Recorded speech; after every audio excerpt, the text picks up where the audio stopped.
What is going on, guys? JNC here. This is our WWF St. Valentine's Day Massacre JNC Rewind Edition. Yeah, happy late Valentine's Day to all you filthy ass lovebirds. Fucking disgust me. We're keeping that. Yes. No, it's staying in. This is JNC Rewind number 15. So we decided to go with St. Valentine's Day Massacre, It was definitely massacred. Now I get it. Definitely was massacred, just not. It was an abomination. Yeah. Oh my lord. We each picked one questionable show. Yes, this time, this show, this was me. This was on me. Yes. The original time that he was talking to that was on him was December to December. Both the shows are very close in terms of quality. I still think December to December was worse, only for the fact that this was promoted a bit better because at least we had a world title match which featured a legendary feud, and we had a main event that was part of the most important feud in company history. Actually, wait. Now I'm thinking about it. Whose idea was it to watch Great American Bash Show for it? That would be you. Oh, yeah. So you can. Okay, that was technically you. Never mind. Well, that's because I'm watching the whole 04 series, unfortunately. Well, no, it was convenient, I guess. I always would find it funny that was the first one we ever did. Yep. But, so I think December to December was a bit worse, but not by much. I guess there's a couple. The later half of the show there was some okay stuff in there where it wasn't offensive anymore. Yeah. The first half, on the other hand, that was this is the worst first half. garbage. This is the worst first half of pay-per-view I think I may have ever seen. Yeah, I mean, especially let's see what this was worse. This was worse than the Great American Bash Show 4. Oh, damn! This was worse. I mean, Great American Bash Show 4 was pretty bad. No, but this was worse. Oh. Okay, let's get into the show. Without further ado, a little backstory to begin.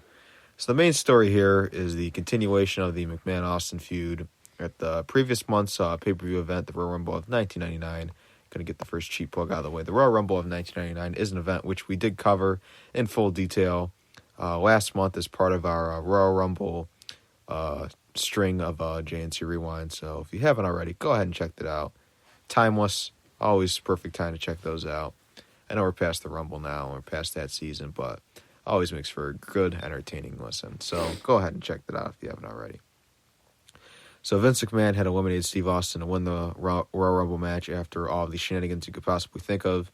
Of course, by winning the Rumble match, you earn a world title shot at WrestleMania. But Vince, with The Rock being the WWF champion at the time, wasn't interested in headlining against him, being that they both were part of the corporation. The Rock was a corporate champion.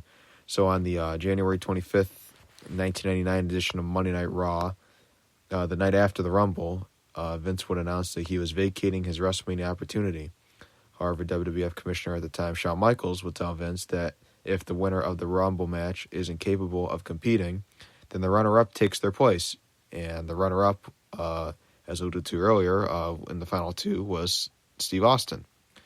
This ruling would make Vince furious, and Austin would use this as a leverage to get himself a match with Vince.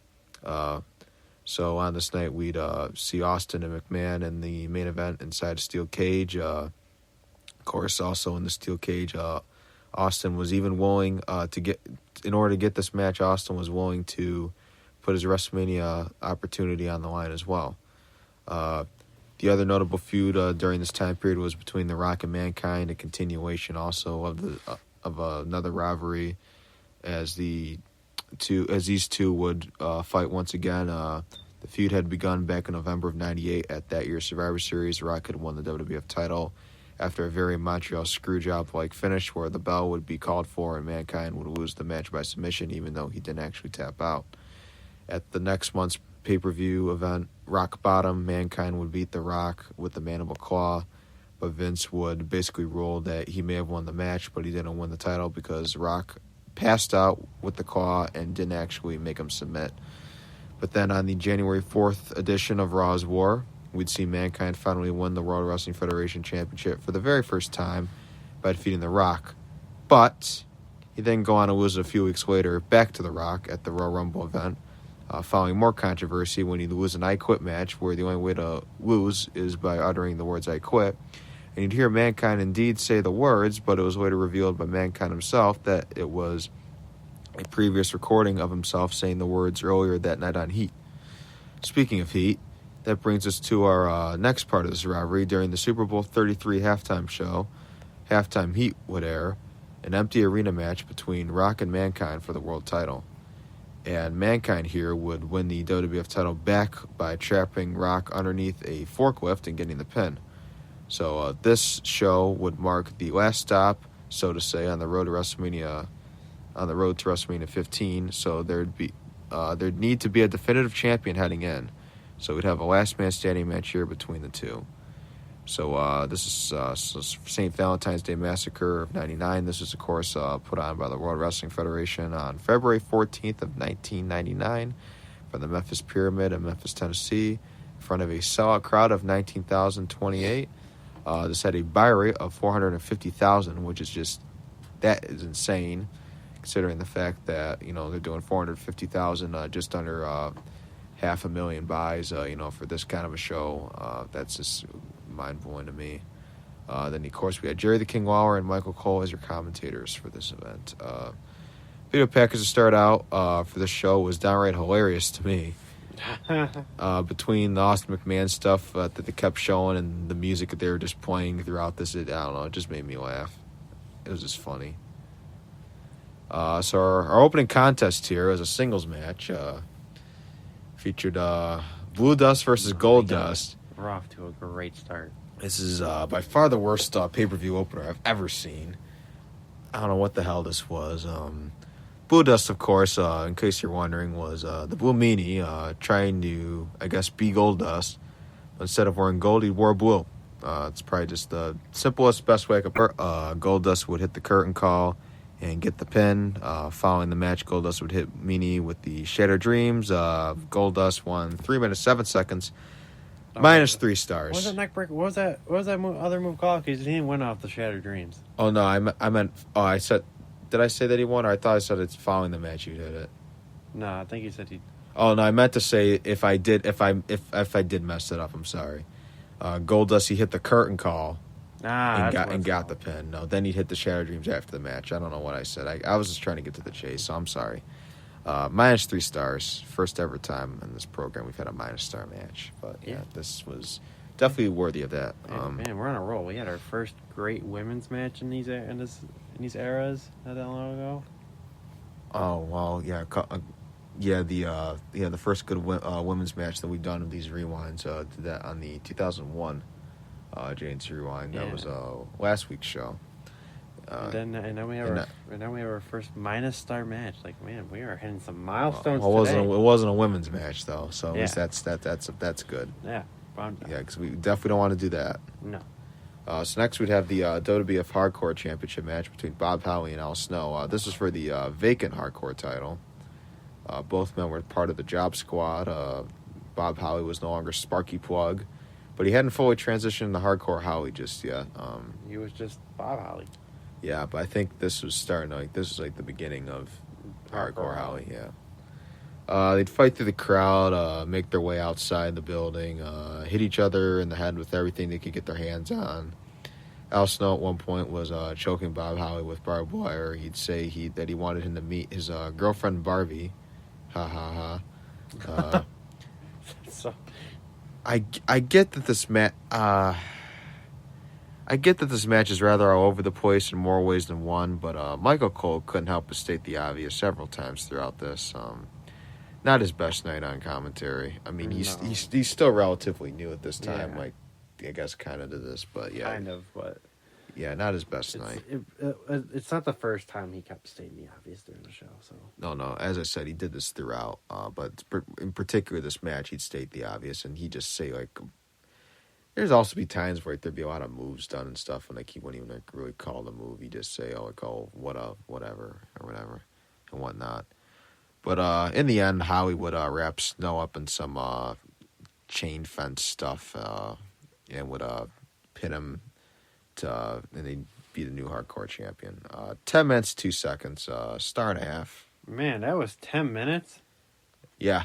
I mean, it kind of explains because they literally... Yeah. Half the match was walking. Yeah, it took him a few more minutes afterwards to come back in the building. Yeah. So, yeah. So next we'd have a Ministry of Darkness segment. Undertaker was speaking to Midian. Midian was the only member of the Ministry in action on this show. When you look at everyone in this faction, how he was the only one in a match is beyond me. So I mean, we got Edge and Christian, we got the Acolytes, Gangrel. I guess they just didn't want Taker really wrestling at this point because they're kind of just using him for like promos and stuff. But, waiting for Mania. Yeah, so there's all that. But yeah, so then we'd have next we'd have the singles match between the Big Boss Man and Midian. Crowd would chant boring during this. So you already know where this is going. This for me was definitely a sweeper. Not a sweeper, and like as in a term like for some people, like like someone could like sweep on a match and by underestimating it or underrating it, but by sweeper, this is definitely something that would probably would have a good chance of putting it to sweep. Boss Man would hit the Boss Man Slam, get the pin, and the match would be over. Boss Man would win in 6 minutes 20 seconds. 1 star this match would earn from the two of us. We basically agreed on a lot of we agreed on I think about 95% of this. Yeah. So there's gonna be a lot of times where the ratings are just gonna be quick and simple. Yeah. Following the match, the rest of the Ministry of Darkness would appear and attack Boss Man. Undertaker and Paul Bearer would appear at the top of the stage. No one from the corporation would come out to help him, by the way. And they'd all carry him away. That is the Ministry. And I guess this would be used for some story for the WrestleMania matchup, which we'd, I guess, get with Taker and Boss Man.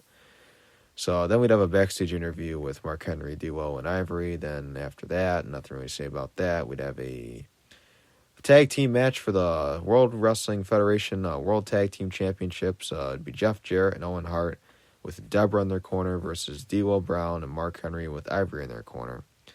Ivory was in D'Lo and Mark's corner to prevent Deborah from getting involved. Not much to say about this match either. I know this is. There was this has nothing to do with the match in particular, but there was, I guess, one kind of funny moment where Michael Cole would accidentally call Jeff Jarrett Jeff Hart. Yes, he would. I almost called him Jeff Hardy, so I was trying to catch myself there. Jeff Hart. There's also a point where D'Lo had a cover and would even get a 2 count despite not even being the legal man involved. Yeah, so it was a mess at one point. Yeah. Then D'Lo would, in the latter part of the match, look to hit the lowdown, but he'd be distracted by Deborah. Then Ivory would pull her down and confront her. While this was going on in the ring, Owen would hit Mark Henry with the guitar.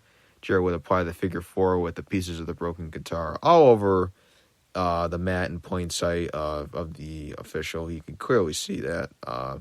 Henry would tap out, and Hart and Jarrett would retain the tag team titles. 9 minutes, 34 seconds, star and a half. It was literally blatant right there.